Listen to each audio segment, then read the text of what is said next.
Isang mapagpalang umaga po muli, madlang listeners. Ako po muli si Miss J.A.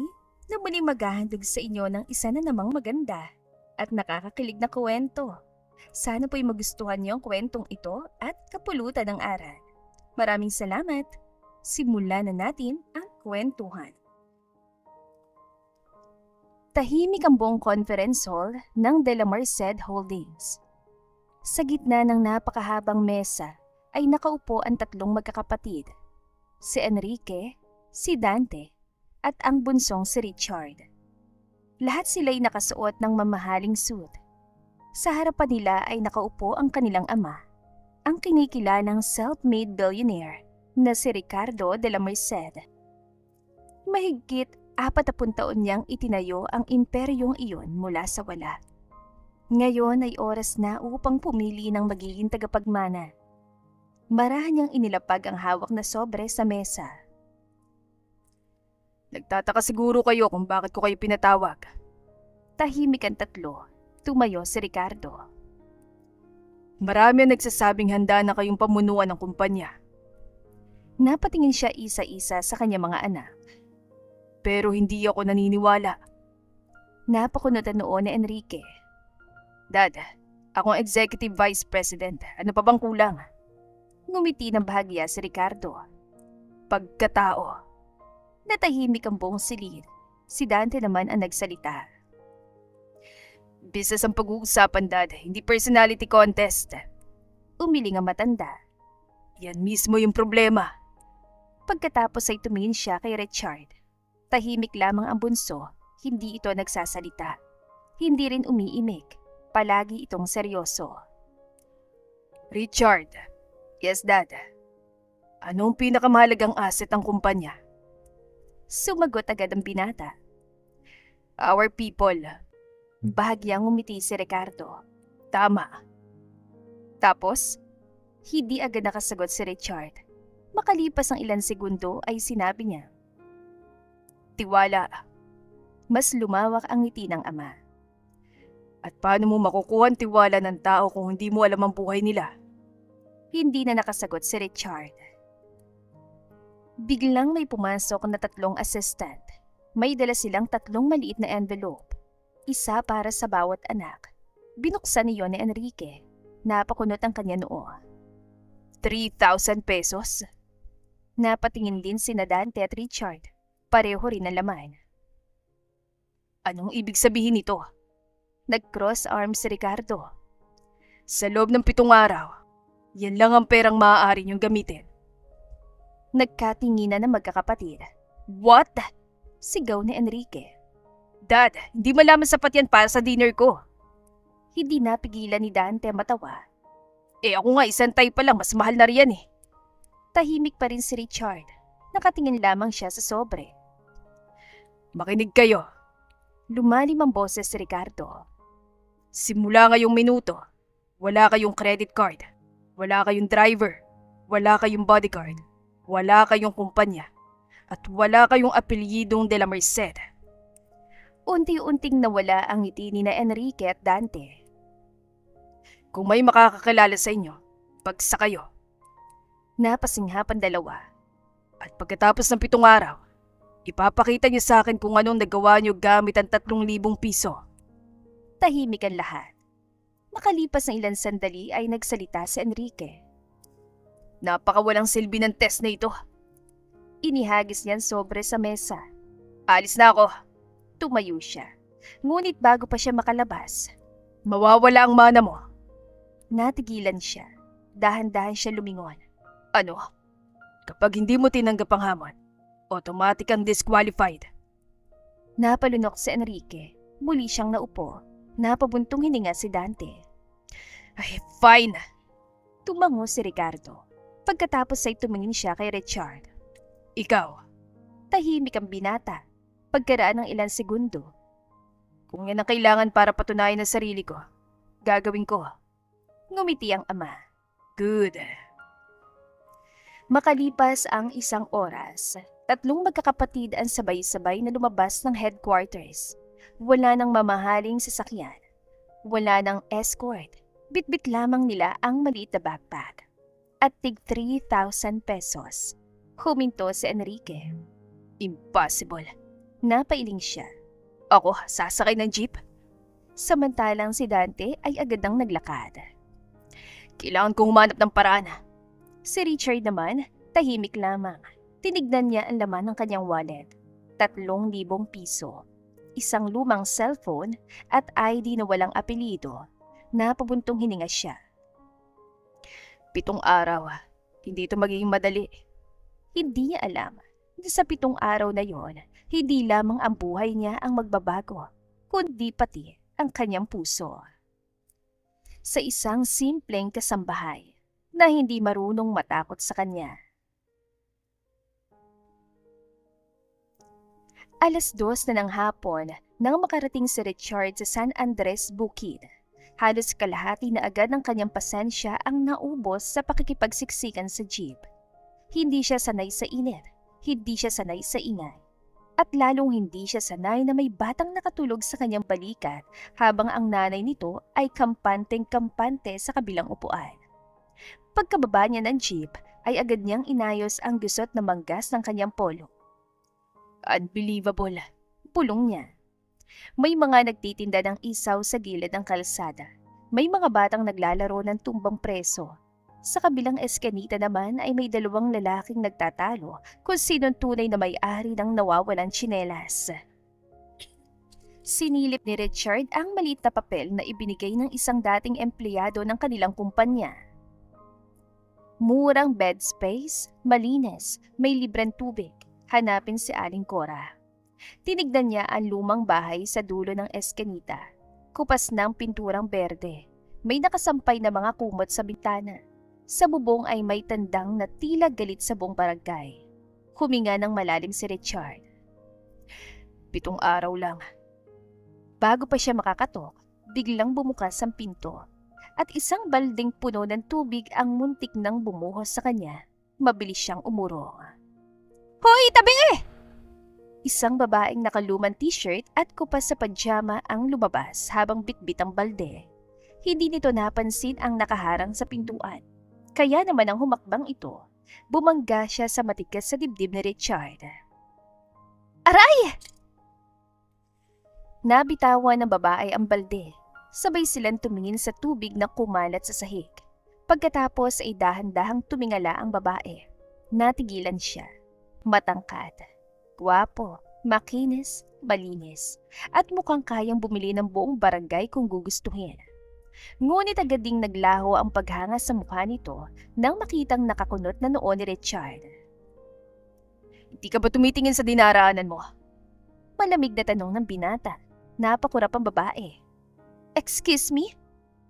Binuksan mo ang pinto na hindi tinitignan kung may tao. Bahay namin to. Ikaw yung nakaharang na parang rebultong nawala sa mall. Napatitig si Richard sa kanya. Rebulto? Oo, matigas sa mukha, walang emosyon. Kulang na lang may fountain sa likod. Napatikom ang labi ng binata. Hindi siya sanay na sinasagot ng ganoon. Lalo na ng isang babaeng may basang buhok, may harina sa pisngi, at suot ang isang tsinelas na kulay pula habang asul naman ang isa. Hinahanap ko si Aling Cora. At bakit? May papakitang kwarto sa akin. Puling sinuri ng babae si Richard mula ulo hanggang paa. Sigurado ka rito ka pupunta? May problema ba? Wala naman. Kaya lang mukha ka naligaw papunta sa 5-star hotel. Hindi mo kailangang magkomento. Hindi mo rin kailangang magsungit pero ginagawa mo. Napapikit si Richard. Nasaan si Aling Cora? Bago pa makasagot ang babae, ay may matandang lumabas mula sa loob ng bahay. Olivia, sinong kausap mo? Agad na lumingon ang babae. Lola, may lalaking naligaw. Mukhang masama ang loob sa mundo. Hindi ako naligaw. Mariing sagot ni Richard. Lumapit ang matanda. Ay, ikaw siguro si Richard. Tumango siya. Good afternoon po. Napatigal si Olivia. Marunong palang magpo. Tinignan siya na masama ni Richard. Ngumisi lamang ang babae. Ako si Cora. Halika iho. Pasensya ka na sa apo ko. Mahilig lamang magsalita ng walang preno. Lola? Anong lola? Totoo naman. Pumasok si Richard sa loob. Simple ang bahay. May maliit na sala, lumang telebisyon, ilang upuang kahoy at altar na may nakasinding kandila. May amoy ng ginisang bawang mula sa kusina. Ang kwarto mo nasa itaas, sabi ni Aling Cora. Maliit lang pero malinis. Magkano po? 700 sa 1 linggo kasama ng tubig. Tumango si Richard. Makatwiran yun. Malaki pang matitira sa kanyang pera. Okay po. Ako na yung magdadala ng bag mo, sabi ni Olivia sabay abot. Wag na. Kaya ko naman. Wag nga. Hinila ni Olivia ang bag. Hindi ito binitiwan ni Richard. Nagkatitigan sila. Bitawan mo, sabi ng binata. Ikaw ang bumitaw. Akin ang bag. Ako yung tumutulong. Hindi ko kailangan. Hindi ko rin kailangan na sungit mo pero narito pa rin. Napahawak sa noo sa Aling Cora. Ay, Olivia, hayaan mo na. Binitiwan ni Olivia ang bag. Sa sobrang bigla, napaatras si Richard at muntik mawala ng balanse. Mabilis siyang hinawakan ng babae sa braso. Mag-ingat ka sa rebulto. Agad na inilayo ni Richard ang kamay nito. Huwag mo nga akong tawagin ganyan. Okay, Sir Refrigerator. Ano na naman yun? Malamig ka kasi. Richard ang pangalan ko. Okay, Sir Richard na, Refrigerator. Napabuntong hininga si Richard at umakyat na lamang. Sa likod niya ay narinig niya ang mahinang tawa ni Olivia. At sa hindi niya maipaliwanag na dahilan, mas nairita siya dahil tila nasisiyahan ng babae sa bawat pagkakainis niya. Maliit ang kwarto, may isang kama, lumang electric fan, maliit na mesa at cabinet na tila mas matanda pa kay Ricardo. Inalapag ni Richard ang bag. Sinubukan niyang buksan ang electric fan. Umikot iyon ng mabagal. Pagkatapos ay tumigil. Muling umikot, huminto ulit. Perfect. Kumatok si Olivia. Hindi siya sumagot. Muling kumatok ang babae. Sir Richard na refrigerator? Ano? Bumukas ang pinto. May dala itong isang baso ng malamig na tubig at isang platong may 2 pandesal. Sabi ni Lola, baka gutom ka. Hindi ako nagugutom. Biglang kumalam ang sikmura niya. Napatingin si Olivia sa tiyan nito. Pagkatapos ay tumingin sa kanya. Parang may ibang opinyon ng tiyan mo eh. Hindi mo kailangang makialam. Hindi naman ako nakikialam. Malakas lang talaga yung protesta. Inilapag niya ang pagkain sa mesa. May palaman ba yan? Tanong ni Richard. Tumigil si Olivia sa paglalakad. Sir, pandesal yan, hindi investment portfolio. Tinatanong ko lang. May margarine pero konti lang, baka mabigla yung social mong dila. Hinawakan ni Richard ang pandesal. Magkano? Ha? Babayaran ko. Nawala ang ngiti ni Olivia. Hindi lahat ng binibigay sa'yo, kailangan mong bayaran. Di ako tumatanggap ng libre. Bakit? Baka maging mabait ka. Tumas ang isang kilay ni Richard. Sabi ko babayaran ko. At doon bahagyang nagbago ang ekspresyon ni Olivia. Alam mo, hindi ka naman namin pinakain dahil gusto naming may kapalit. Baka hindi mo alam, pero may mga taong nagbibigay dahil gusto lang nilang makatulong. Tahimik si Richard. Hindi niya inaasahan ang tono nito. Hindi na yun pabiro. May bigat na. Pasensya na. Mahinang sabi niya. Napakurap si Olivia. Marunong ka rin palang mag-sorry. Huwag mo sirain ang sandali. Agad na bumalik ang ngiti ng babae. Sige na, kainin mo na bago tumigas. Pareho na kayong dalawa. Lumabas siya bago pa makasagot si Richard. Napatingin ang binata sa pandesal. Pagkatapos ay napailing. Napakaingay. Ngunit kinuha pa rin niya ang pagkain. At sa unang kagat niya, hindi niya napigilang aminin sa kanyang sarili na masarap iyon. Kinagabihan, nagising si Richard dahil sa ingay mula sa ibaba. May narinig siyang pagbagsak ng plato. Pagkatapos ay boses si Olivia. Lola, ako nang bahala! Agad siyang bumangon at bumaba. Naabutan niya nakaupo si Aling Cora habang hawak ang kanyang dibdib. Ano nangyari? Tanong niya. Bigla nahilo si Lola. Sagot ni Olivia. Halata ang takot sa mukha nito. Lumuhod si Richard sa harap ng matanda. Kailan pa po kayo nahihilo? Paminsan-minsan lang. May maintenance medicine kayo? Oo, pero naubos kahapon. Tumingin si Richard kay Olivia. Bakit hindi pa nakabili? Bukas pansahod ko eh. Walang pagatubiling kinuha ni Richard ang wallet. Bilan natin ngayon. Umiling si Olivia. Wag na, may pera ka ring tinitipid. Mas mahalaga ang gamot pero, Olivia, Unang pagkakataon yung tinawag niyang pangalan ng babae nang walang pangaasar o iritasyon. Natahimik ito. samahan mo ko. Tumayo si Richard at inalalayan si Aling Cora papunta sa sofa. Hindi na nakipagtalo si Olivia. Makalipas ang ilang minuto, naglalakad silang dalawa patungo sa butika. Tahimik ang daan. Paminsan-minsan ay palihim na tumitingin si Olivia kay Richard. Ano? Tanong ng binata. Wala. Kanina ka pa nakatingin eh. Hindi naman oh. Olivia, Napabuntong hininga siya. Hindi ka pala ganitong kasama. hindi ako masama no? Masungit ka lang? Hindi rin. Pangit lang talaga yung ugali. Huminto si Richard. Napahalakhak si Olivia. Joke lang. Nagpatuloy sila sa paglalakad. Salamat.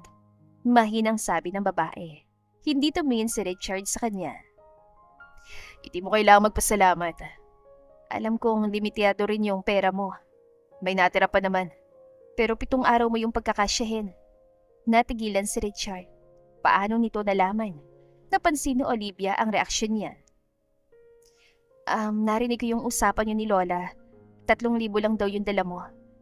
Di ka marunong rumespeto ng privacy. Manipis ang dingding. Hindi ko kasalanan kung parang board meeting ka magsalita. Napailing si Richard. Babayaran kita, sabi ni Olivia. Hindi na. Pero sabi mo kanina hindi ka tumatanggap ng libre. Hindi rin ako naniningil sa tao nangangailangan. Natahimik ang babae. Sa ilalim ng ilaw ng poste, mas malinaw niyang nakita ang mukha ni Richard. Masungit pa rin. Seryoso. Ngunit may kakaibang lambot sa mga mata nito. Napangiti siya. Ano na naman? Tanong ni Richard. Wala. Sigurado? Oo. Bakit ka nakangiti? May sikreto akong nalaman eh. Ano naman? Lumapit ng kaunti si Olivia. May puso ka pala, Sir Refrigerator? Bago pa makasagot si Richard, mabilis na tumakbo ang babae patungo sa butika. Naiwan ang binata sa gilid ng kalsada at sa unang pagkakataon sa buong araw, bahagya siyang napangiti. Ngunit agad niya ring inayos sa mukha nang lumingon si Olivia. Bilisan mo! Sigaw nito. Baka tuluyan na matunaw ang yelo! Napailing si Richard. Hindi niya alam kung bakit. Ngunit sa gitna ng pinakamahirap na pagsubok na pinagawa ng kanyang ama, may isang madaldal na kasambahay na nagsisimula ng gawing mas magaan ang lahat. At hindi pa niya inaamin. Gusto niyang marinig muli ang tawa nito. Pagbalik ni na Olivia at Richard mula sa butika, agad na nakainom ng gamot si Aling Cora. Ayos na ako mga anak, sabi ng matanda. Matulog na kayo. Sigurado ka po, Lola? Nag-aalalang tanong ni Olivia. Oo, basta wag mo akong bantayan buong gabi. Baka ikaw pang kailangan kong dalhin sa ospital dahil sa sobrang daldal. Lola naman. Napangiti si Richard. Agad siyang nahuli ni Olivia. Aba, ngumiti. Mabilis na bumalik sa pagiging seryoso ang mukha ng binata. Hindi ako ngumiti. Nakita ko may ngipin ka pala. Matulog ka na nga. Bakit? Nahihiya ka malaman ng barangay na marunong kang sumaya? Tinalikuran siya ni Richard at umakyat.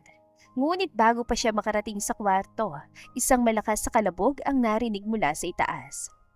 Napatingin sina Olivia at Aling Cora sa kisame. Ano yun? Sigaw ni Olivia. Wala! Sagot ni Richard. Mabilis siyang umakyat. Pagbukas niya ng pinto, naabutan niyang nakaupo si Richard sa sahig habang nakapatong sa kanyang mga hita ang sirang kahoy ng kama. Ilan segundo siyang natahimik. Pagkatapos, humalakhak siya na malakas. Sir Ref, hindi ka pa nahihiga, sumuko na agad yung kama. Hindi to nakakatawa. Hindi nga, nakakaiyak. Kawawa yung kama. Olivia, Baka akala niya aparador yung humiga sa kanya. Tumayo si Richard at inalis ang sirang tabla. mahina yung pagkakagawa. O baka naman mabigat lang ang dinadala mong sama ng loob. Napapikit ang lalaki. Meron pa bang ibang kwarto? Wala na. Sa sofa na lang ako. May surot doon. Napatingin siya rito. May surot? Oo, mababait naman. Hindi sila nangangagat kapag busog. Olivia! Muling natawa ang babae. Sa kwarto ko ka na lang. Natigilan si Richard. Ano? 2 yung higaan ko. Malit lamang yung isa pero matibay. Hindi katulad niya na nawala ng pag-asa sa buhay. Hindi ako matutulog sa kwarto mo. Di sa labas ka matulog. Yakapin mo yung mga surot. Makalipas ang 10 minuto, nasa loob na ng kwarto ni Olivia si Richard. Nakatayo ang lalaki sa tabi ng maliit na folding bed habang nakahalukip-kip. Bakit may mga litrato ng artista sa dingding? Mga pangarap ko. Pangarap mong maging artista? Hindi. Pangarap ko mapangasawa yung nasa gitna. Tinignan ni Richard ang litrato ng isang Korean actor. Hindi ka naman niya kilala. Hindi pa. Napailing siya. Inihagi si Olivia sa kanyang isang unan. Nasa luiyon ng binata. Yan ang higaan mo. Masyadong maliit. Hindi ako karpintero. Matulog ka ng patagilid. Humiga si Olivia sa sariling kama at tumalikod. Pinatay niya ang ilaw. Tahimik ang kwarto. Makalipas ang ilang minuto, ay umingit ng malakas ang folding bed sa bawat galaw ni Richard. Sir, bulong ni Olivia. Ano? Huwag ka masyadong gagalaw. Baka sumunod yan sa unang kama at magpakamatay. Di ako makakahanap ng komportabling posisyon. Subukan mong ngumiti. Baka lumuwag yung katawan mo. Hindi sumagot si Richard. Maya-maya ay biglang bumagsak ang isang paa ng folding bed. Napahiga ng tabingi ang binata. Muling bumukas ang ilaw.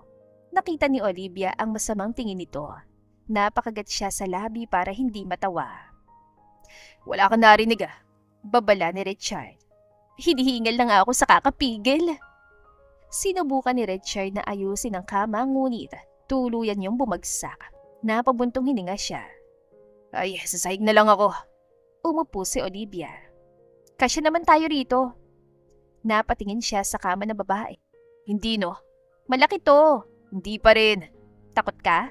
Kanino? Sa akin. Tumas ang kilay ni Richard.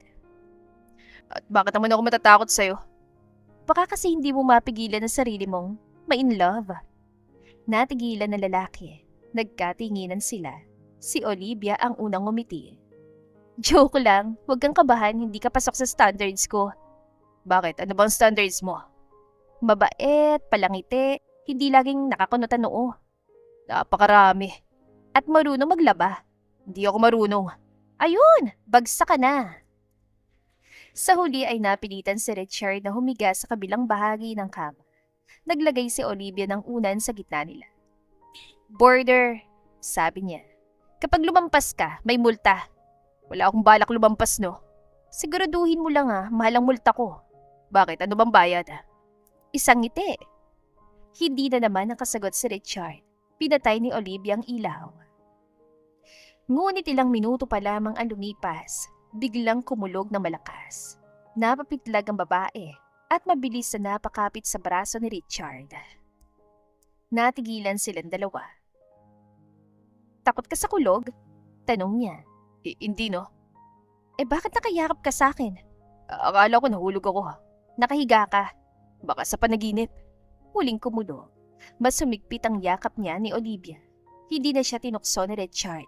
Sa halip, marahan niyang hinila ang kumot at itinakip sa balikat nito. Patulog ka na nga. Malambing niyang sabi. Nandito lang ako. Natahimik si Olivia. Unti-unti siyang tumingala. Napakalapit ng kanilang mga mukha. Halos magdikit ang kanilang mga ilong. Nawala ang ngiti ni Olivia. Bumilis ang tibok ng dibdib niya. Hindi rin umiwas si Richard. Tila may kung anong puwersang humihila sa kanilang dalawa. Dahan-dahang yumuko ang lalaki. Sir, mahina ang boses ni Olivia. Ngunit bago pa magdikit ang kanilang mga labi, biglang bumukas ang pinto. Olivia anak, may kandila ka ba? Natigilan si Aling Cora. Nakita niyang apo niyang nakayakap kay Richard habang halos magkapatong ang kanilang mga mukha. Napaatras sa matanda. Ay, pasensya na. Lola! Sigaw ni Olivia. Agad na sinara ni Aling Cora ang pinto. Mula sa labas ay narinig nila ang boses ito. Magpatuloy lang kayo, wala akong nakita. Namula ng husto si Olivia. Mabilis niyang itinulak si Richard. Dahil malapit ito sa gilid, tuluyan siyang nahulog sa sahig. Tinakpan ni Olivia ang bibig upang pigilan ang tawa. Masamang tumingin si Richard. Kasalanan mo to. Bakit ako? Ikaw yung lumalapit. Yumakap ka sa akin eh. Kumulog kasi. Hindi kulog ang dahilan kung bakit muntik mo akong halikan. Nanlaki ang mata ni Olivia. Ako? Ikaw kaya ang yumuko? Tumayo si Richard at muling humiga. Ay, matulog ka na nga. Huwag mong baliktarin ang kwento ah. Good night, Olivia. Sir Richard. Humiga rin na babae at tumalikod ng padabog. Ngunit pareho silang hindi agad nakatulog. Pareho nilang iniisip ang muntik nang mangyari. At pareho nilang naramdaman na ang simpleng asaran ay mabilis nang nagiging isang damdamin hindi nila kayang pagtawanan. Kinabukasan, isang sigaw ang gumising kay Richard. Sir, bangon! Nasusunog na yung almusal! Napabalikwas siya. Paglabas niya ng kwarto, nakita niyang tumatakbo si Olivia habang may hawak na kawaling umuusok. Bakit mo sinusunog yung pagkain? Hindi ko sinusunog. Dinadagdagan ko lang ng karakter.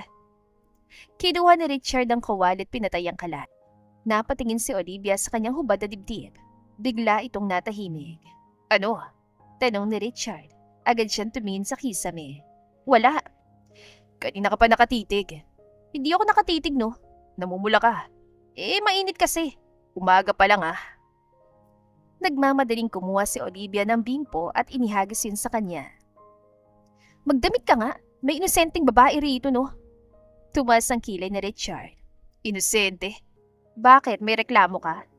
Lumapit siya ng dahan-dahan. Napatras si Olivia hanggang sumandal sa pader. Ikaw yung nagsabing hindi ako pasok sa standards mo. Tama. Bakit hindi ka makatingin ngayon? Dahil nakakasilaw yung balat mo. Napangiti si Richard. May ngiti na naman! Sigaw ni Olivia. Nahuli kita! Ngunit bago pa siya makaalis, ipinatong ni Richard ang isang kamay sa pader sa tabi ng kanyang ulo. Nakulong siya sa pagitan ng katawan nito at ng dingding. May utang ka sa akin. Bulong na lalaki. Anong utang? Lumampas ka sa border kagabi. Napasingap si Olivia. Magkano multa? Isang ngiti, hindi ba? Tinitigan siya ni Richard. Pagkatapos ay ngumiti ito ng buong buo. Hindi yung tipid, hindi yung palihim, kundi isang ngiting nagpabili sa tibok ng puso ni Olivia. Bayad na, sabi niya, at saka siya lumayo. Naiwan si Olivia sa kusina, tulala at nakahawak sa dibdib. Delikado to, bulong niya. Mula sa pintuan ay sumilip si Aling Cora. Anong delikado? Lola, kanina ka pa ba riyan? Ngumiti ang matanda. Anak, parang hindi na gamot ang kailangan mong bilhin. Ano naman? Wedding gown. Lola! Narinig sila ni Richard mula sa sala at kahit pilit niyang itinatago, hindi niya napigilang muling mapangiti. Kinabukasan, maagang nagising si Richard. May dala siyang maliit na notebook. Isinulat niya ang bawat ginagastos. Biglang may malakas na sigaw mula sa kusina. Lola, patay tayo! Napabalikwas siya at agad na tumakbo pababa. Naabutan niyang paikot-ikot si Olivia habang may hinahabol na isang malaking daga. Sir Richard! Pakiusap, ikaw na bahala. Hindi ako exterminator. Pero mukha kang kaya mo takutin kahit daga. Tumakbo ang daga papunta kay Richard. Hindi man lamang natinag ang binata. Tinapakan niyang balde. Napunta iyon sa harap ng daga. Sakto namang hinampas ni Olivia ng walis. Nahuli ang daga sa loob ng balde. Napatalon si Olivia sa tuwa. Hindi niya namalayang niyakap niya si Richard. Pagkatapos ay hinalikan niya ito sa pisngi. Ang galing mo! Natigilan silang dalawa. Nanlaki ang mga mata ni Olivia. Ay, bawi! Agad niyang pinunasan ang pisngi ni Richard gamit ang laylayan ng kanyang t-shirt. Sorry, excited lang. Masamang tingin ang ibinigay ni Richard. Tinatawag mo bang pagpunas yan? Linis-linis na nga. Mas dumumi. Napahalakak si Olivia. Maya-maya ay dumating ang kapitbahay nilang si Aling Vicky. Olivia, ano po?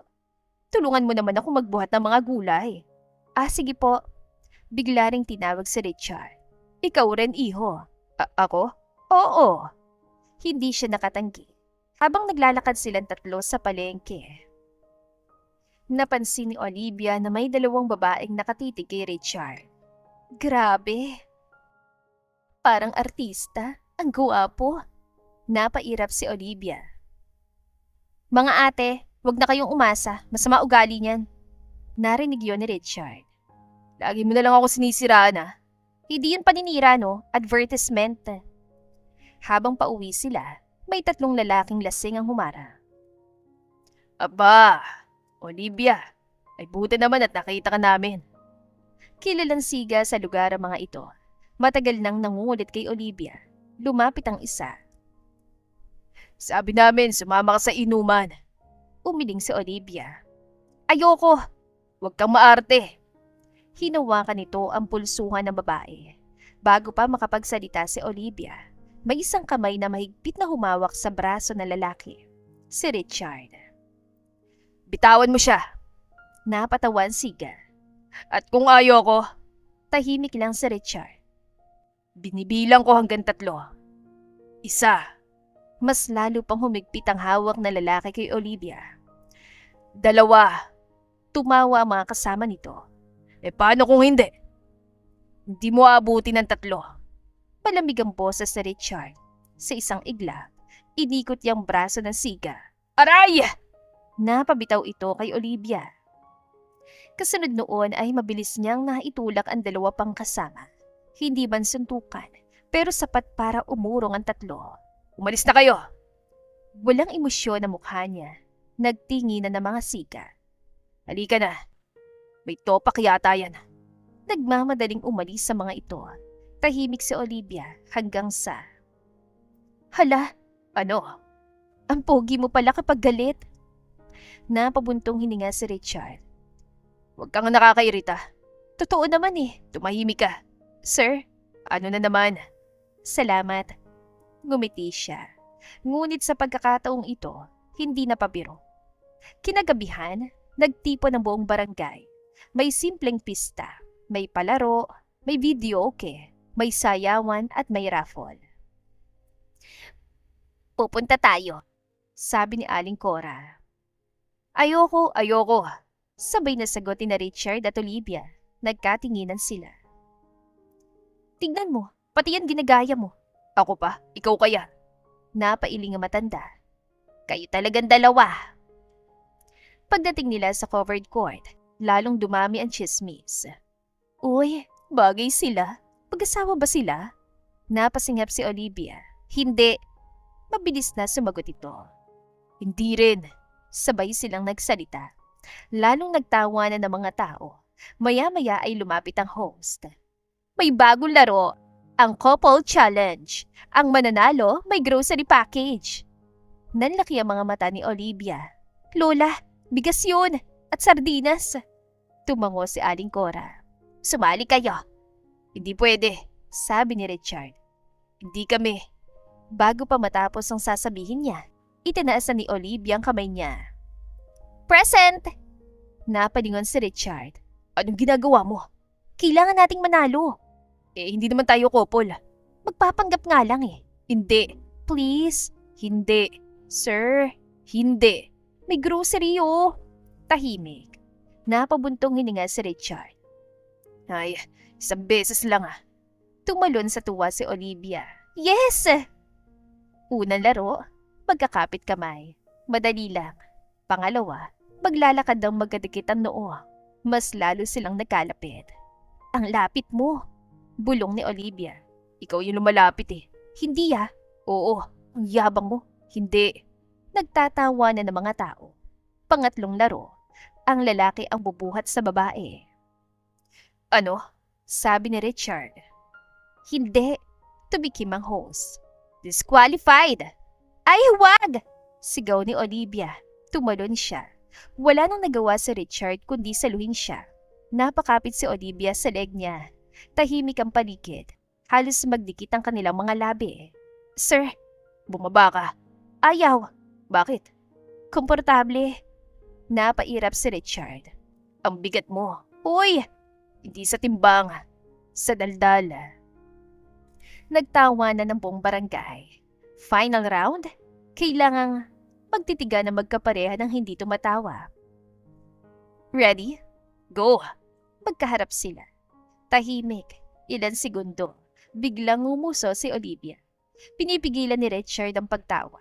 Pagkatapos, ginaya nito ang seryosong mukha ni Richard. Nakakunot noo, nakausli ang labi. Parang galit na tilapia. Hindi na napigilan ni Richard. Napatawa siya. Isang malakas at totoong tawa. Tahimik ang buong covered court. Lahat ay natulala. Ngumiti si Richard! Sigaw ng isang bata. Milagro!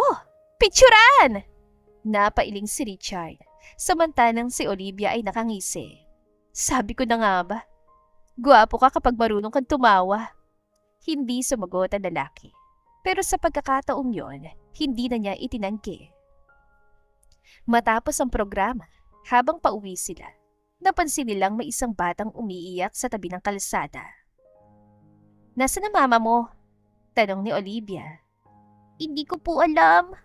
Lumuhod si Richard. Kumain ka na ba? Umiling ang bata. Tahimik na binuksan ni Richard ang kanyang pitaka. Kinuha niyang natitira niyang pera para sa pagkain sa araw na yun. Binilhan niya ng lugaw ang bata. Tahimik siyang pinagmamasdan ni Olivia. Sir, Ano? mas mabait ka pa pala kaysa sa inaakala ko. Wag mong ikakalat ah. Bakit naman? Baka masira yung reputasyon ko masungit. Napahalakak si Olivia. Late na. Bakit? Kasi dahan-dahan na kitang nagugustuhan. Natigilan si Richard.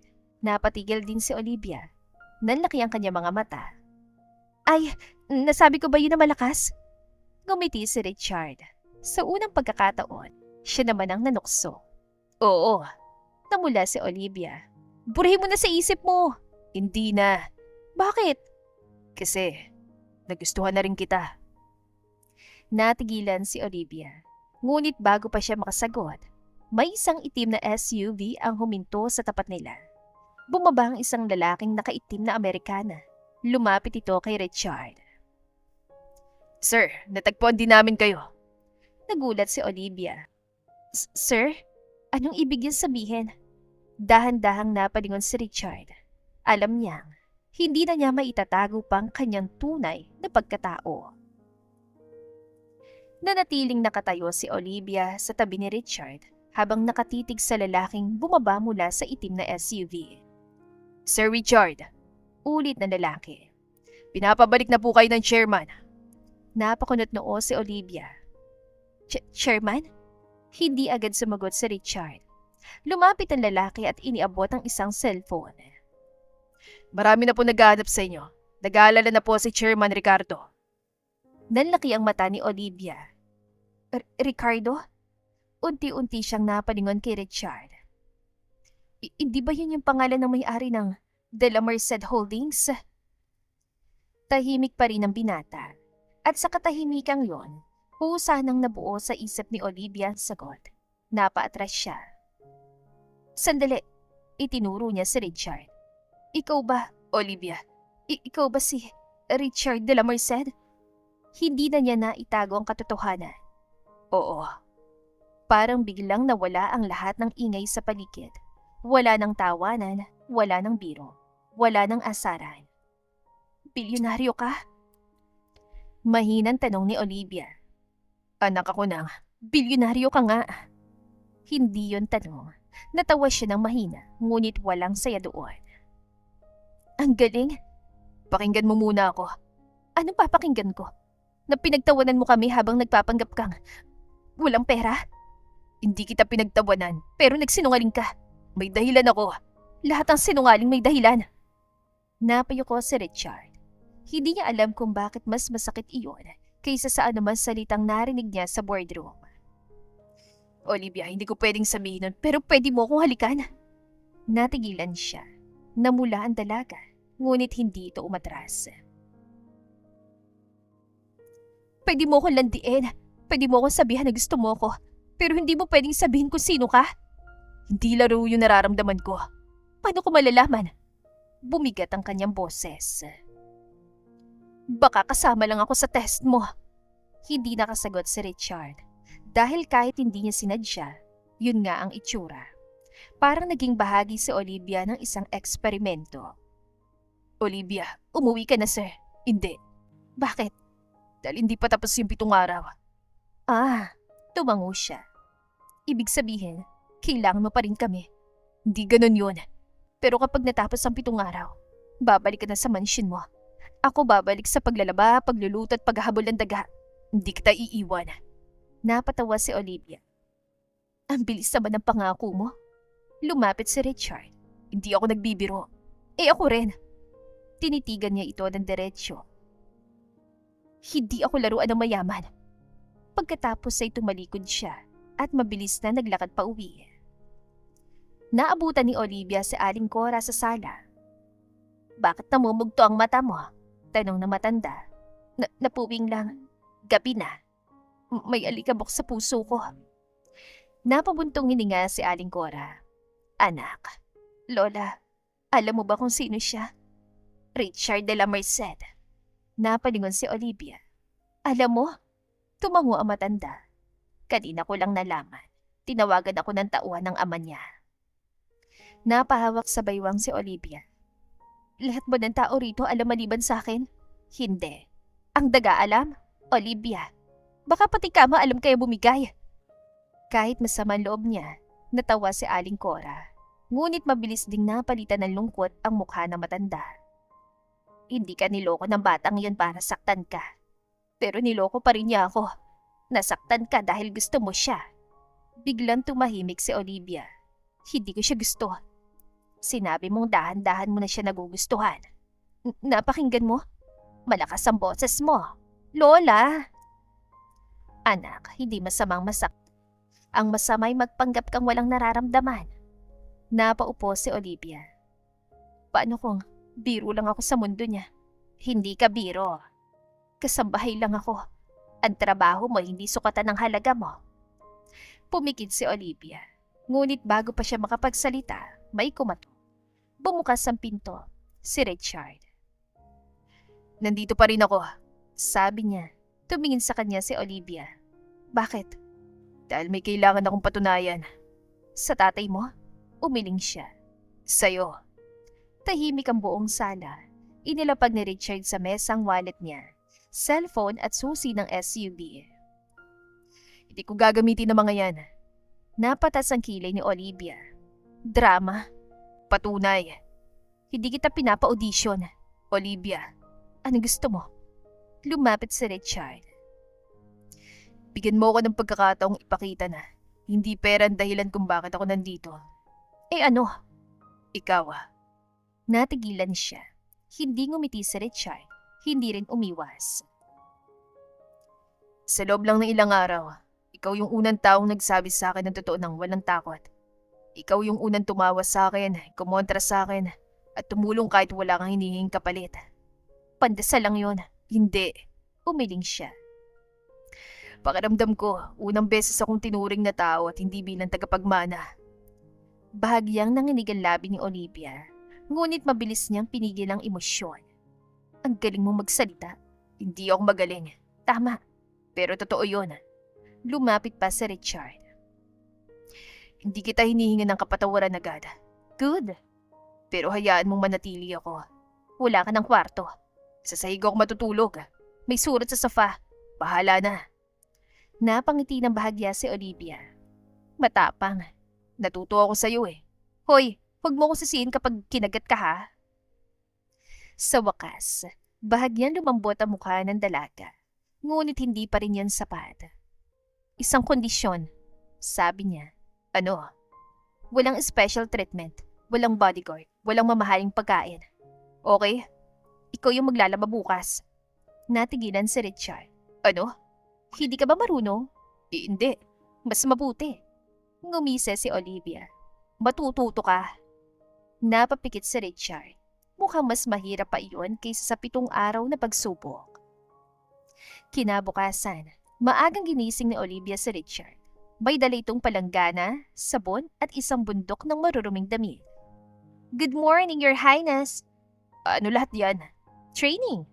Akala ko isang labada lang. Isa nga. Bakit parang damit ang buong barangay? Customer ko, Olivia. Bilyonaryo ka naman, kaya mo yan. Hindi pera yung ginagamit sa paglalaba. Di kamay. Inihagis niya ang isang shirts kay Richard. Simulan mo. Makalipas ang 10 minuto, puro bula ng damit, ngunit hindi man lamang natanggal ang mantsa. Napahawak sa ulo si Olivia. Sir, hindi mo nilulunod yung damit, kinukusot. Ito nga ginagawa ko. Hindi, parang nakikipag-negotiate sa tela. Inagaw niya ang damit at ipinakita ang tamang paraan. Dahil magkatabi sila sa maliit na bangko, nagdikit ang kanilang mga balikat. Tahimik na napatingin si Richard sa mukha niya. Napansin niyo ni Olivia. Ano? Wala. Bakit ka nakatitig? May sabon ka sa ilong. Alisin mo. Hindi nag-isip si Richard. Dahan-dahan niyang pinunasan ang ilong nito gamit ang hindalaki. Natigilan si Olivia. Napakalapit nila. Muling bumilis ang tibok ng puso niya. Sir. Richard. Ano? Kapag tayong dalawa lang, Richard. Napakagatlabi si Olivia. Ang kapal. Bakit? Bilyonaryo ka na nga, demanding ka pa. Olivia. Ano? Galit ka pa ba? Medyo. Gaano katagal? Depende. Saan? Kung gaano kakabilis matutong maglaba. Napabuntong hininga si Richard. Matagal pala. Tumawa si Olivia. At sa tunog na iyon, alam ni Richard na hindi pa siya lubusang pinapatawad. Ngunit may pag-asa. Biglang dumating si Mang Ben. Bitbit nitong isang sirang toolbox. Olivia, baka may alam kang bibili ng lumang lagare. Bakit po niyo binibenta? Kailangan ko ng pera. Wala na rin naman ako magagamit. Ninakaw ang ibang kong gamit. Napatingin si Richard sa matanda. Magaling po kayong karpintero? Dati. Bakit dati?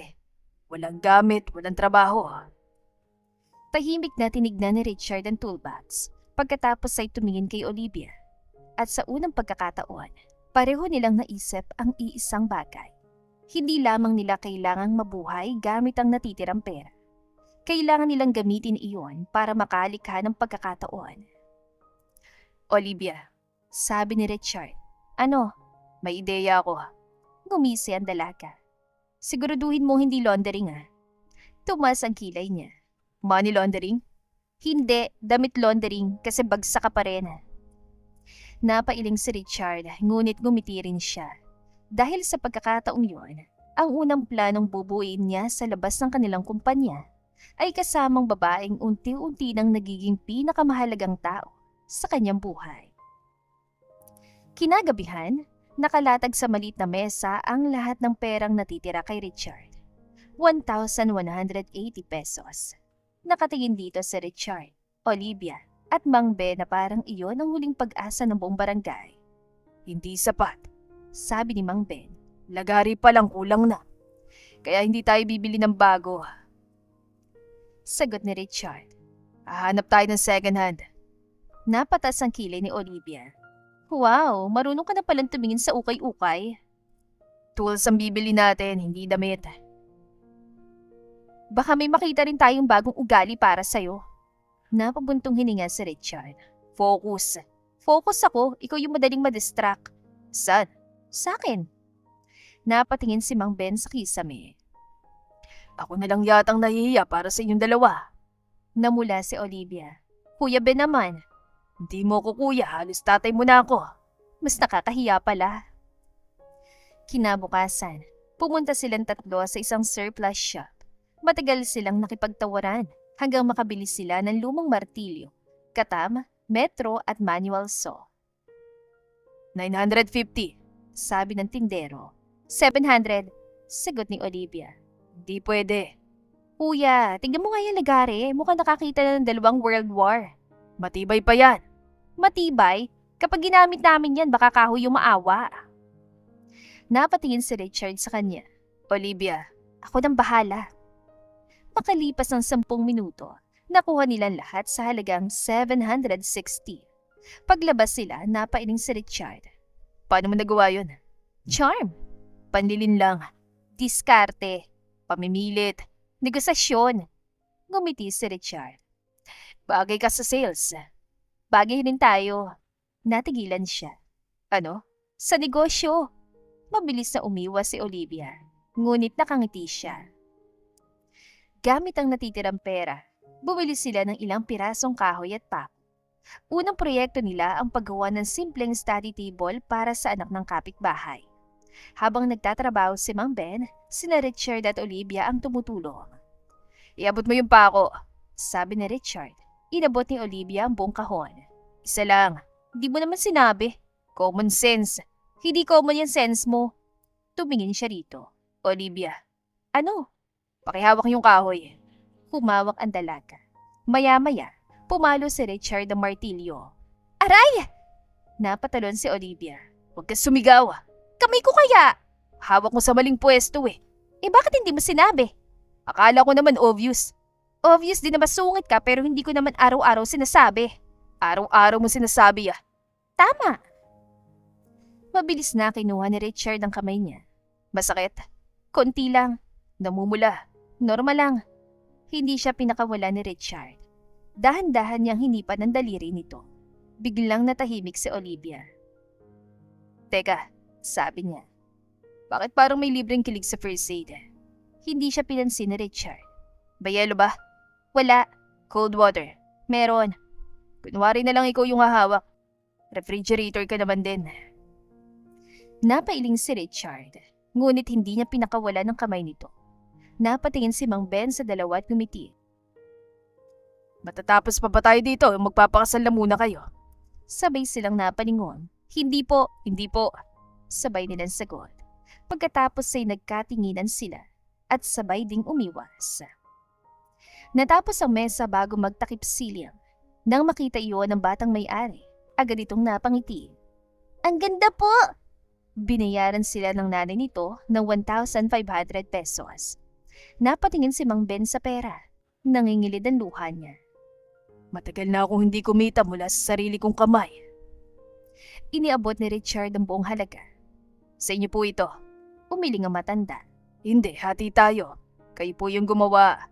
Kayo na nagbigay sa akin ng pagkakataon.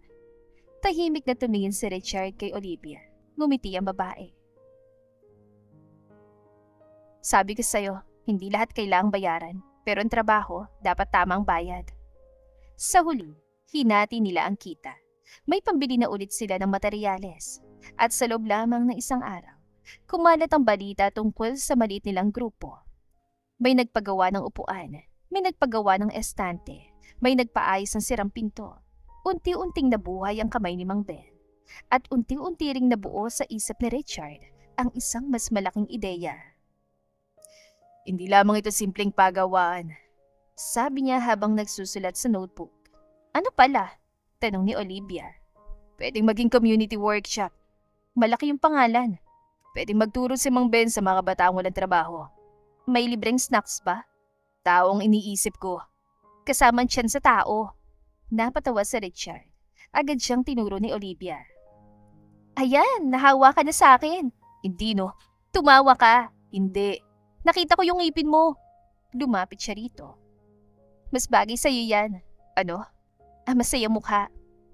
Nawala ang tawa ni Richard. Naging seryoso siya. Mas bagay sa akin kapag kasama kita. Napatigal si Olivia. Ano ba yan? Bulong niya. Babawiin ko na sana yung galit ko. Nilalandi mo pa ako. Hindi kita nilalandi.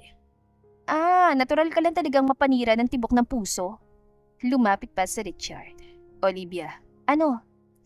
hindi ko alam kung ano mangyayari pagkatapos ng test. Richard, Pero ayoko matapos to nang hindi mo alam. marahan niyang hinawakan ng pisngi ng dalaga. Gusto kita. Napulunok si Olivia. Baka gutom ka lang. Hindi. Baka pagod. Hindi rin. Baka may lagnat. Olivia, Ano? manahimik ka nga muna. At bago pa siya makapagbiro ulit, marang hinalikan siya ni Richard. Maikli lamang. Mahinahon, ngunit sapat upang mawala ang lahat ng salita ni Olivia. Paglayo niya, tulala pa rin ang babae. "May sasabihin ka?" tanong ni Richard. Huminga ng malalim si Olivia. Pagkatapos ay bigla siyang tumingin na masama. "May reklamo ako." "Ano?" "Bakit maikli?" Natigilan si Richard. Pagkatapos ay natawa siya. "Huwag ka nang tumawa. Akala ko galit ka." "Galit ako sa bitin." Hinila siya ni Olivia sa kuwelyo at siya naman ang humalik. Mas matapang, mas totoo. Nang maghiwalay sila, pareho silang hinihingal. "Hindi na bitin?" tanong ni Richard na mula si Olivia. "Pwede na." Mula sa likod nila ay biglang nagsalita si Aling Cora. "Pwede na rin ba akong humingi ng apo?" Napatalon si Olivia. "Lola!" Ngumiti si Richard. At sa unang pagkakataon, hindi niya itinanggi ang posibilidad. Ngunit kinabukasan, dumating si Enrique sa barangay sakay ng mamahaling sasakyan. Nakita niyang workshop, nakita niya si Richard, at nakita niya rin si Olivia. "Interesting," malamig niyang sabi. "Punso, mukhang hindi lang negosyo na hanap mo rito." Humakbang si Richard sa harap ni Olivia. "Anong ginagawa mo rito?" Ngumisi si Enrique. "Sinisiguro kong hindi ka mananalo." Bumaba si Enrique mula sa mamahaling sasakyan habang suot ang kanyang salaming itim. Tinignan niya ang maliit na workshop. Pagkatapos ay napangisi. "Ito na yung pinagmamalaki mo?" tanong niya kay Richard. "Sirang bubong, lumang kahoy at isang kasambahay." Mabilis na humakbang si Olivia. "Excuse me, hindi ako isang kasambahay lang." Tumaas ang kilay ni Enrique. "Eh ano ka pala?" "Mas may silbi kaysa sa pabango mong umaabot hanggang kabilang barangay." Napahawak sa bibig si Mang Ben upang pigilan ang tawa. "Olivia," saway ni Richard. "Ano? Totoo naman eh. Mas mahal pa yata yung amoy niya kaysa sa pagkatao niya." Nawala ang ngisi ni Enrique. Palaban. Kapag mayabang yung kaharap, kailangan. Lumapit si Enrique kay Richard. "Alam ba ng mga taong ito na ginagamit mo sila para manalo sa tesidad?" Natahimik ang paligid. Nagkatinginan ng mga kapitbahay. "Hindi ganun," mariing sabi ni Richard. "Talaga?" Itinaas ni Enrique ang hawak na folder. "May proposal ka na para sa community workshop. May projected revenue pa." Napalingon si Olivia kay Richard. "Totoo?" "Oo, pero hindi ko sila gagawin negosyo. Lahat ng ginagawa mo may kapalit," sabi ni Enrique. "Gusto mong patunayan kay Dad na ikaw yung pinakamabuting anak. Di mo alam ang sinasabi mo. Alam ko, ganyan ka naman. Tahimik, mabait kunwari pero palagi may plano ha." Mabilis na humarap si Olivia kay Enrique. "Sandali, ano?" "Hindi man santo si Richard, pero nakita kong binigay niyang huli niyang pera para sa gamot ng lola ko." Tahimik ang lahat. "Nakita ko rin siyang bumili ng pagkain para sa batang hindi niya kilala." Lumalim ang boses ni Olivia. "At si Mang Ben? Hindi niya ginamit. Tinulungan niyang makatayo." "Hindi mo siya kilala," sabi ni Enrique. "Mas kilala ko siya kaysa sa iniisip mo." Napatingin si Richard kay Olivia. Hindi niya inaasahang ipagtatanggol siya nito ng ganoon. Lumapit pa si Olivia. "At ikaw, anong nagawa mo sa 3,000 piso?" Natahimik si Enrique. "Bumili ka ba ng pagkain para sa gutom?" Walang sagot. "Tinulungan mo ba yung isang matanda?" Wala pa rin. "O baka naganap ka lang ng paraan para mapanatili ang porma mo?" Kumuyom ang kamao na Enrique. "Hindi mo alam kung sinong kinakausap mo." Ngumiti si Olivia. "Alam ko." Tinuro niya mamahaling sapatos ito. Isang lalaking takot madumihan ng paa. Napahalakhak ang mga tao. Namula si Enrique sa galit. "Richard, kontrolin mo ang babae mo." Bago pa makasagot si Richard. "Ay, hindi ako aso para kontrolin." Singhal ni Olivia. "At saka hindi pa niya ako babae." Napalingon siya kay Richard. Hindi pa. Bahagyang ngumiti ang binata. "Noted." "Hoy, huwag kang sumingit." Muling nagtawa na ng mga tao. Ngunit hindi natuwa si Enrique. Dahan-dahan niyang tinanggal ang salamin. "Mag-ingat ka, Richard. Baka ang babaeng yan din ang magbabagsak sa'yo." Mabilis na tumayo si Richard sa harap ni Olivia. Umalis ka. Bakit? Totoong sinabi ko. Umalis ka bago pa mawalang natitira kong respeto sa'yo. Nagkatitigan ng magkapatid. Ilang segundo lumipas bago muling sumakay si Enrique sa kotse. Ngunit bago tuluyang umalis, ibinaba niyang bintana. Hindi pa to tapos. Pagkatapos ay mabilis na humarurot ang kotse. Nang makaalis si Enrique, hinarap ni Olivia si Richard. Bakit mo ko tinawag na babae mo sa isip mo? Napakurap siya. Hindi ko sinabi yun. Hindi, pero ngumiti ka. Hindi bawal ngumiti. May meaning. Lumabit si Richard. Gusto mo bang magkaroon? Biglang namula si Olivia. Wala akong sinabing ganun. Pero sinabi mong hindi pa. Aksidente yun. Ulitin mo. Ano? Hindi pa. Tinulak siya ni Olivia sa dibdib. Ang kapal mo. Hinawakan ni Richard ang kanyang pulsuhan. Marahan, hindi marahas. Salamat, sabi niya. Nawala ang ngiti ni Olivia. Para saan? Sa pagtanggol sa akin. Hindi kita pinagtanggol. Talaga? Pinagtanggol ko yung katotohanan. Pareho lang yun. Hindi. Olivia. Ano? Halikan kita? Nanlaki ang mata niya. Ang direkta mo. Sabi mong ayaw mo ng slow burn. Anong slow burn? Wala. Bago pa siya makapagtanong muli, hinila siya ni Richard palapit. At hinalikan siya. Sa harap ng buong workshop, napahiyaw ang mga kapitbahay. May libre bang kasal? Sir Richard, may pambili na ba ng singsing? Mabilis na humiwalay si Olivia. Pulang-pula ang mukha niya. Bakit mo ginawa yun sa harap ng lahat? Para malinaw. Ano malinaw? Tinignan siya ni Richard ng diretsyo. Hindi kita ginagamit. Natahimik si Olivia. Gusto kita. Dagdag niya. At hindi kita ikakahiya. Lumambot ang mukha ng dalaga. Ngunit mabilis din siyang ngumisi. Okay. Okay? Pero next time, may warning. Bakit? Para makapag-lip tint man lang ako. Napatawa si Richard. At sa unang pagkakataon, kusang hinawakan ni Olivia ang kamay niya. Ngunit ilang metro mula sa workshop, isang lalaking tauhan ni Enrique ang palihim na kumukuha ng litrato. At kinagabihan, isang post ang kumalat sa social media. Bilyonaryo ang tagapagmana, ginagamit ang mahirap na barangay para manalo sa pamilyang hamon. Kasama sa artikulo ang litrato ni Richard at Olivia habang naghahalikan. Nang makita iyon ni Olivia, nanlaki ang kanyang mga mata. Richard, tahimik ang binata. Sa ilalim ng larawan ay may isa pa nakasulat. Kasambahay, pinaghihinala ang binayaran para magkunwaring kasintahan. Nanginginig sa galit ang kamay ni Olivia. Binayaran? Kinuha niyang tsinelas. Sino nagsulat ito? Napalingon si Richard.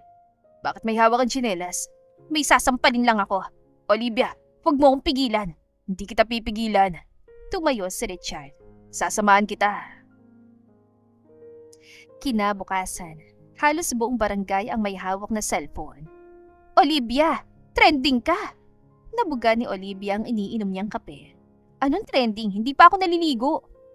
Iniabot ang kapitbahay ang cellphone. Nalaki ang kanyang mga mata. Kasambahay, binayaran umano ng tagapagmana ng De La Merced para maging peking nobya. May litrato pa silang naghahalikan. Napasinghap si Olivia. Hala! Ang pangit pala ng side profile ko. Napahawak sa noo si Richard. Yun talaga yung napansin mo? Siyempre, kung sisirain nila ako, dapat maganda man lang yung picture. Napatawa si Mang Ben. Olivia, seryoso ito. Seryoso rin ako. Mukha akong bagong gising. Makalipas ang ilang minuto, huminto 2 news van sa tapat ng workshop. Sunod-sunod na bumaba ang mga reporter. Miss Olivia! Miss Olivia! Totoo bang binayaran kayo? Love story lang ba ito para sa challenge? Lilipat na ba kayo sa mansyon? Huminga ng malalim si Richard. Ako na sasagot. Ngunit bigla siyang hinila ni Olivia. Hindi. Ako, Olivia. Nasa akin ang chismis. Nasa akin ang problema. Mas magaling akong sumagot. Bago pa makapigil si Richard, lumapit na si Olivia sa mga reporter. Ngumiti siya. Good morning po. Miss Olivia, magkano pong binayad sa inyo? Napakamot siya sa ulo. Nako, kung may bayad pala ito, pwede bang paki-follow up? Hanggang ngayon wala pa akong natatanggap eh. Nagtawa na ng ilang tao. Pero seryoso po, seryoso rin ako. May relasyon ba kayo ni Richard? Tumango si Olivia. Oo. Nagkatinginan ng mga reporter. At hindi dahil mayaman siya. Kung tutuusin nga, nung nakilala ko siya, akala ko napakasungot niyang refrigerator. Napangiti si Richard sa likod. Pero habang tumatagal, nalaman kong may puso pala. May reporter na muling nagtanong, Binayaran ba kayo? biglang tumigil ang ngiti ni Olivia. Makinig kayo. Tahimik ang paligid. Hindi lahat ng mahirap nabibili. At hindi lahat ng mayaman masama. Totoo, kasambahay ako. Pero hindi ibig sabihin na wala akong dignidad. Nagmahal ako, hindi ng pera, kundi ng taong unang tumulong sa lola ko nang walang hinihing kapalit. Napatingin ng lahat kay Richard. Kung gusto niyong husgahan ako, sige. Pero huwag niyong insultuhin ang mga kasambahay. Marami sa amin yung nagtatrabaho na marangal. Hindi kami binibenta. Tahimik ang buong barangay. Maging ang mga reporter ay walang naisagot. Sa likod ng kamera, tahimik na pumalakpak si Mang Ben. Kasunod ang buong barangay. Biglang may isa pang boses ang narinig. Ako naman ang may sasabihin. Lumingon silang lahat. Si Richard. Lumapit siya sa tabi ni Olivia. Kinuha niyang kamay nito at mahigpit yung hinawakan. Ako si Richard de la Merced at gusto kong itama ang lahat. Oo, anak ako ng bilyonaryo. Pero walang kahit isang sentimong ibinayad si Olivia para mahalin ako. Sa katunayan, ako pa nga ilang beses na nire-reject. Napatingin si Olivia. Ako? Tumango siya. Oo. Tinawag mo akong refrigerator. Nagtawa na ng mga tao. Tinawag mo rin ako aparador. Mas lumakas ang tawanan. At isang beses, sinabihan mo pa akong parang galit at tilapia. Napakapit si Olivia sa noo. Naku, naalala mo pa? Lahat. Napangiti si Richard. Dahil bawat araw na kasama kita, ang pinakamasayang araw ng buhay ko. Tahimik ang paligid. Lumapit siya ng kaunti. Olivia, Ano? hindi kita kaya mawala. Nalaki ang mata ng dalaga. Ano ba naman, Richard? May kamera. Hayaan mo. Hindi ako nahihiya. At sa harap ng lahat, marahan niyang hinalikan ang noo ni Olivia. Nagpalakpakan ng mga tao. Ngunit sa kabilang kalusada, nakatayo si Enrique, kasamang abogado ng pamilya. Ngumisi siya. Tama. Mas lalo kang mahuhulog. Dahil bukas, aalisin kong workshop na yan. Kinabukasan, may dumating na notice. Pinatitigil ang operasyon ng community workshop dahil sa umano'y paglabag sa land use permit. Napatayo si Mang Ben. Anong ibig sabihin nito? Tahimik si Richard. Alam niyang hindi aksidente ang lahat. Gawa ito ni Enrique. Napansin niyang nanginginig sa galit si Olivia. Bigla nitong hinubad ang tsinelas. Richard, Ano? pwede bang isang beses lang? Paluin ko ng tsinelas yung kuya mo? Napatawa si Richard. Isa lang? 3, Olivia. 5, final offer. Napailing ang binata. Sa gitna ng problema, hindi pa rin nawawala ang kakayahan ng babaeng iyon na patawarin siya. Ngunit alam nilang pareho. Sa pagkakataong ito, hindi na biro ang kalaban nila. Nagtipon ang buong barangay sa harap ng workshop. Nakaharap si Mang Ben sa hawak na notice. Nakapaskil na talaga. Parang mawawala ang kulay sa kanyang mukha. Richard, paano na mga order natin? Tahimik ang binata, habang si Olivia biglang hinablot ang notice. Teka nga, binasa niya ito. Pagkatapos ay tinaob, binaliktad, inamoy pa. Napakunot noo si Richard. Bakit mo inaamoy? Tinitignan ko kung amoy paninira. At? Oo, napatawa si Mang Ben. Olivia, Totoo nga, amoy insecure. Maya-maya'y dumating ang 2 tauhan ng munisipyo. pasensya na po. Kailangan naming ipatigil ang operasyon. Tumango si Richard. Naunawaan ko. Pero bago pa sila makapaglagay ng seal, Humarang si Olivia. Teka lang. Miss, tumabi po kayo. Hindi. Trabaho lang po namin to. Trabaho ko rin yung mangulit. Napakamot ang ulo ng isang inspektor. Miss, May permit ba kayo? wala pa. Eh di tama lang po. Gumiti si Olivia. May tanong ako. Sige. Kapag naglulutong nanay mo ng adobo, hiningan mo ba agad ng business permit? Napatawa mga tao. Miss, iba naman yon. O sige, kapag nagugupit ang tatay mo ng kuko, may barangay clearance ba? Muling nagtawa na ng buong barangay. Kahit isang inspector ay napangiti. Olivia, Mahinang saway ni Richard. Sorry, basta gusto ko lang sabihin. Kung gusto niyong ipasara kami, siguraduhin yung patas. Tahimik ang lahat. Marami dito yung matagal nang may maliliit na negosyo. Bakit kami agad? Napatingin ang dalawang inspektor sa isa't isa. Isa sa kanila nagsalita. may nagreklamo po kasi. Sino? Hindi sila sumagot. Pero alam na alam ni na Richard at Olivia, si Enrique. Pagkaalis sa mga inspektor, umupo si Olivia sa isang kahoy na upuan. Bad trip. 3 araw pa lang tayong kumikita. Umupo rin si Richard sa tabi niya. Hindi pa tapos. Lalaban tayo. Napabuntong hininga si Olivia. Ay, Richard, ano? Pwede ba kitang tanungin? Sige. Mayaman ka? Oo. Bakit hindi mo nalang gamitin yung impluensya mo? Tahimik ang binata. Dahil yun yung madaling paraan. Tama naman. Pero hindi yun ang tama. Napatingin si Olivia sa kanya. Kapag ginawa ko yun, wala akong pinagkaiba sa kuya ko. Ilan segundo siyang natahimik. Pagkatapos, bigla siyang umiti. Kaya pala, ano? Mas gwapo ka? Napailing si Richard. Anong koneksyon nun? Wala. Gusto ko lang sabihin, habang nag-uusap sila, may isang maliit na batang lalaki ang lumapit. Kuya Richard, Ano yun? inaayos niyo po yung mesa namin. Oo. Pwede po ba kayong gumawa ulit? Napangiti si Richard. Ano naman ang ipapagawa mo? Wheelchair. Natigilan silang dalawa. Para po kay nanay. 3 taon na po siyang hindi makalakad. Tahimik si Olivia.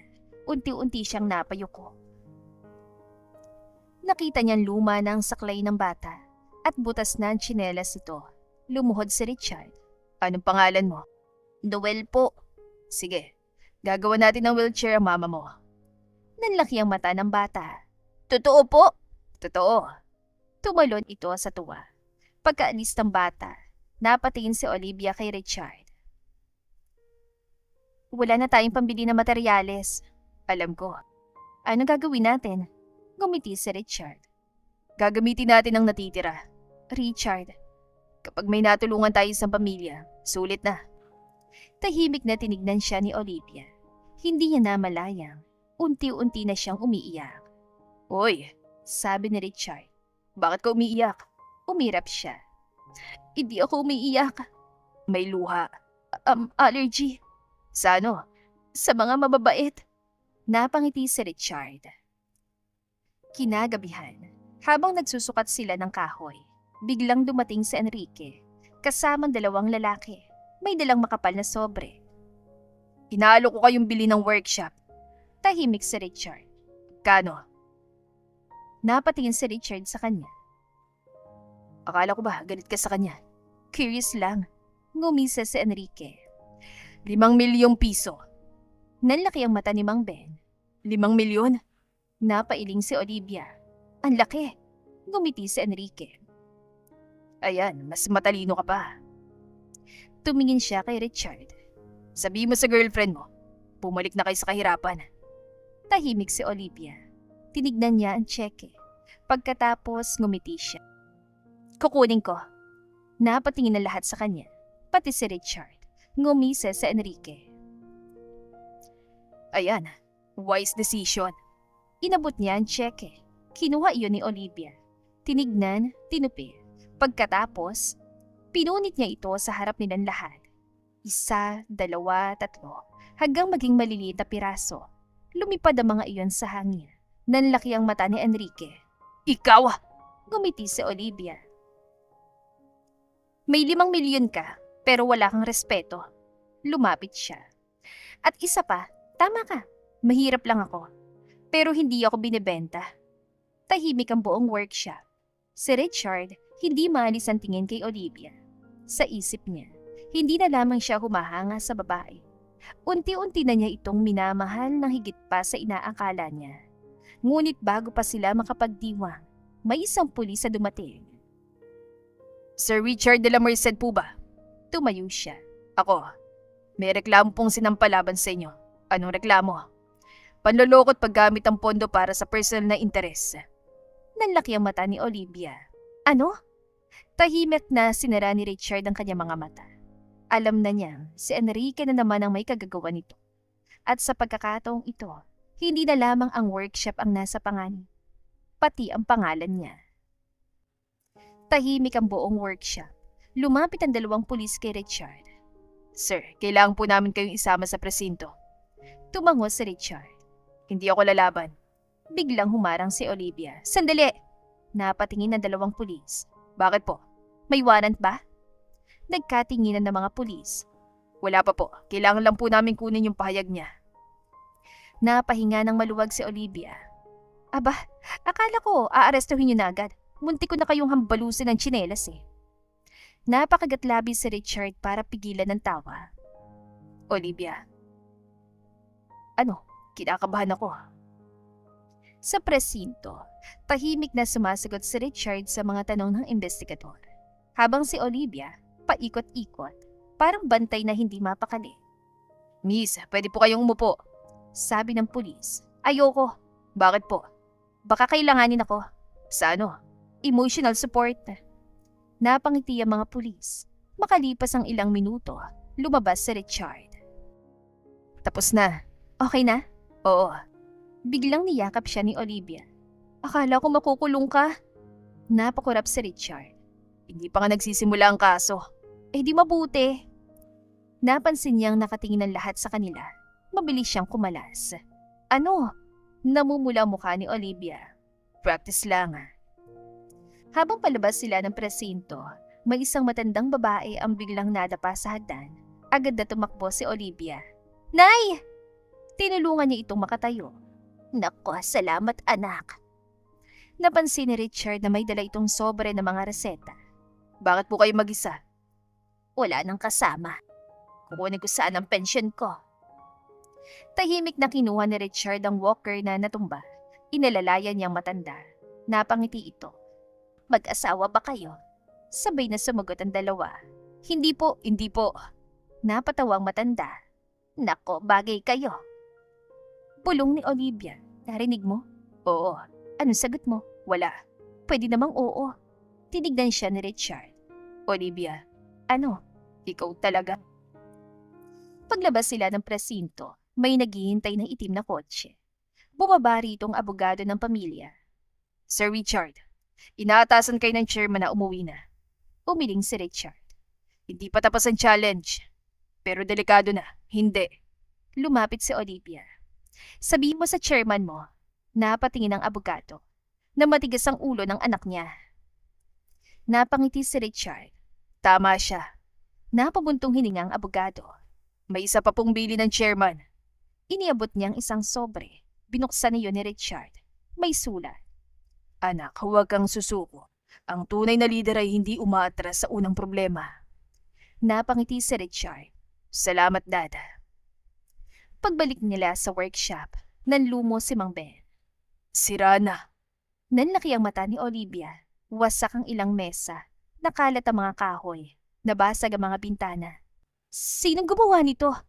May isang batang lumapit. Ate, may mga lalaking dumating kanina. Pinagbabasag nila lahat. Kumuyom ang kamao ni Richard. Enrique. Biglang humawak si Olivia sa kanyang braso. Huwag. Hayaan mo akong kausapin siya.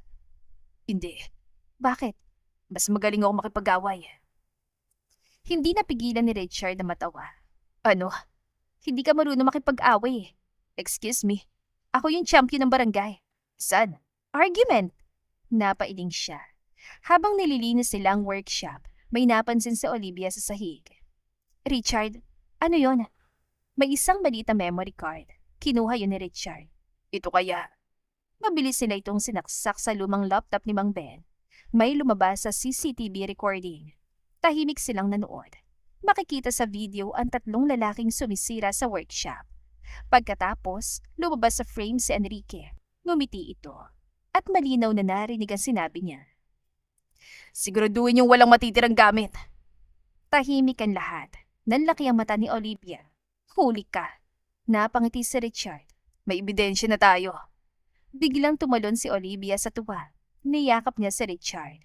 At sa sobrang saya, muli niya itong hinalikan. Sa pagkakataong ito, hindi sa pisngi, kundi sa labi. Paghiwalay nila, namula ang dalawa.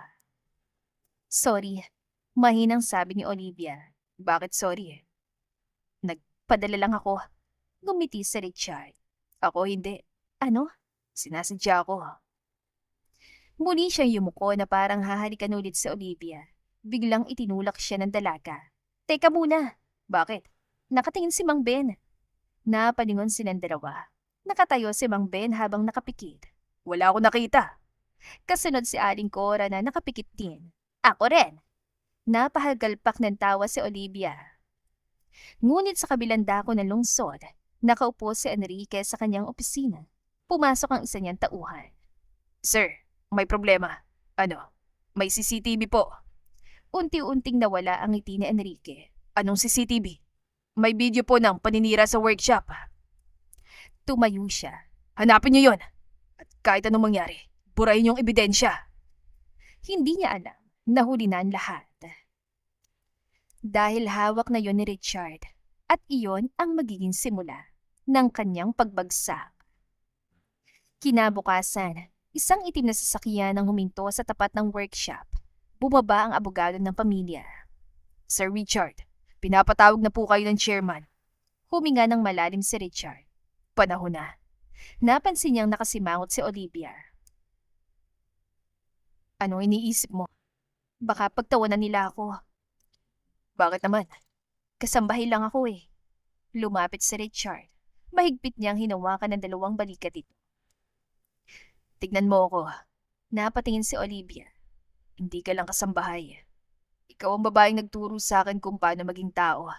Namula si Olivia. Ang aga-aga binobola mo ko. Hindi ako marunong mambola. Tama.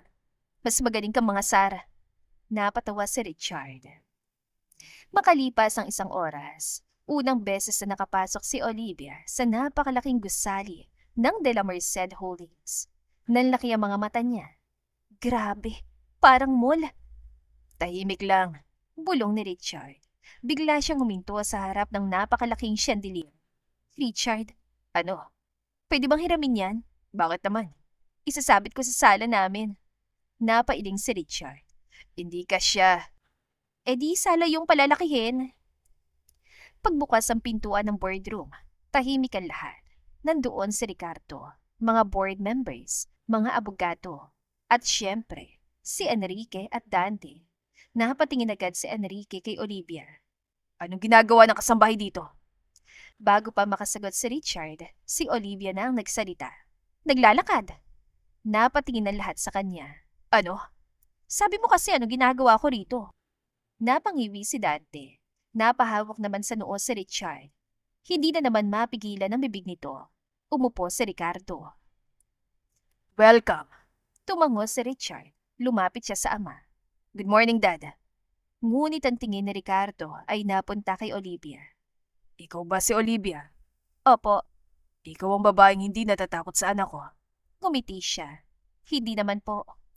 Sanay lang po akong makipag-away. Napahalakak si Ricardo. Maging ang ilang board members ay natawa. Samantalang si Enrique ay lalo lamang nainis. Simulan na natin. Tumayo ang abogado. Inireklamo ni Mr. Enrique de la Merced si Richard dahil sa paggamit umano ng pangalan ng kumpanya para sa community workshop. At ngayon, may ebidensya rin si Richard. Tumayo ang binata. Isinalpak niya ang memory card sa malaking screen. Lumabas ang CCTV. Makikita si Enrique. Narinig ang utos ito. Siguraduhin yung walang matitirang gamit. Tahimik ang buong boardroom. Unti-unting namutla si Enrique. Hindi totoo yan. Tinawag mong edited? Tanong ni Richard. Oo. Biglang tumayo si Olivia. Pwede po magsalita? Tumango si Ricardo. Lumapit siya sa screen. Sir Enrique, Oh, kung edited po yan, bakit ikaw yung namumutla? Napahawak sa bibig ang ilang board members. Hindi napigilan ng tawa. Napailing si Dante. hindi to comedy show. Lumingon si Olivia. Hindi rin po circus. Pero parang may clown, Olivia. Mahinang saway ni Richard. Sorry. Sinong clown? Tanong ni Dante. Ngumiti siya. Kung sino yung tinamaan. Napuno na mahinang tawanan ng boardroom. Halos mapikon si Enrique. Biglang tumayo si Ricardo. Tama na. Tahimik ang lahat. Richard. Yes, Dad. Magandang ginawa mo. Pero may isa ka pang huling pagsubok. Napakunot ang lahat. Mamaya? Tanong ni Richard. Hindi. Ngayon. Tumayo si Ricardo. May investor na gustong bumili ng lupang kinatatayuan ng workshop. Nanlaki ang mata ni Richard. Kapag pumayag ka, makakakuha ang kumpanya ng 500 milyong piso. Tahimik ang buong silid. Pero, gigibay ng workshop. Napalingon si Richard kay Olivia. Nakita niyang nanahimik ang babae. Mamili ka. Sabi ni Ricardo. 500 milyon o ang pangarap ng barangay. Tahimik ang lahat. Si Enrique ay nakangisi. Sigurado siyang pipili ni Richard ang negosyo. Ngunit bago pa makapagsalita ang binata, biglang tumayo si Olivia. Richard, tumingin ito sa kanya. Huwag mo akong tignan. Ang puso mo yung pakinggan mo. Tahimik ang boardroom. Kung pipiliin mo ang pera, maiintindihan kita. Pero kung pipiliin mo mga taong umaasa sa workshop, mas lalo kitang mamahalin. Natigilan ang lahat. Namula si Olivia. Ay, nasabi ko na naman. Napangiti si Richard. Hindi na siya nagdalawang isip. Humarap siya sa ama. Dad, pinipili ko ang workshop. Pinipili ko ang mga tao. At pinipili ko rin si Olivia. Tahimik ang buong boardroom. Biglang umiti si Ricardo. At pumalakpak. 1, 2, 3, hanggang sa sumunod ang buong board. Samantalang si Enrique, halos hindi makapaniwala. Akala niya'y matatalong kapatid. Hindi niya alam na iyon palang eksaktong sagot na hinihintay ng kanilang ama. Tahimik ang buong boardroom. Nakatayo si Ricardo de la Merced. Pinagmamasdan ng 3 niyang anak. Si Enrique, si Dante at si Richard. Makalipas ang ilang segundo, nagsalita siya. Alam ba ninyo kung bakit ko kayo pinababa mula sa marangyang buhay? Walang sumagot. Dahil gusto kong malaman kung sino sa inyo ang kayang yumaman kahit mawala ng pera. Napatingin ang lahat kay Richard. Enrique, Tumayo ang panganay. nawala sa iyo ang 3,000 piso.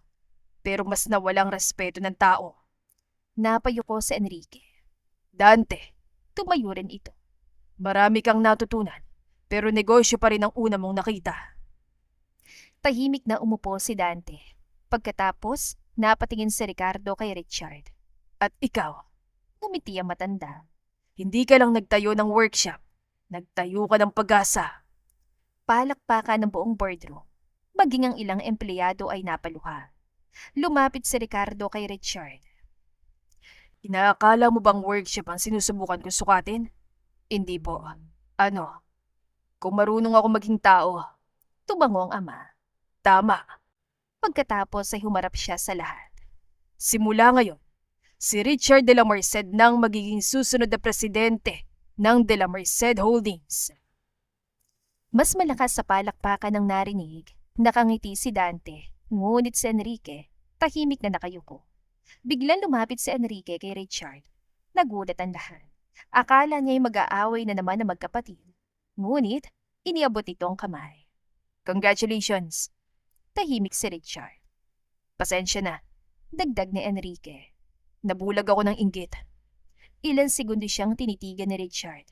Pagkatapos, tinanggap niya ang pakikipagkamay. Tapos na.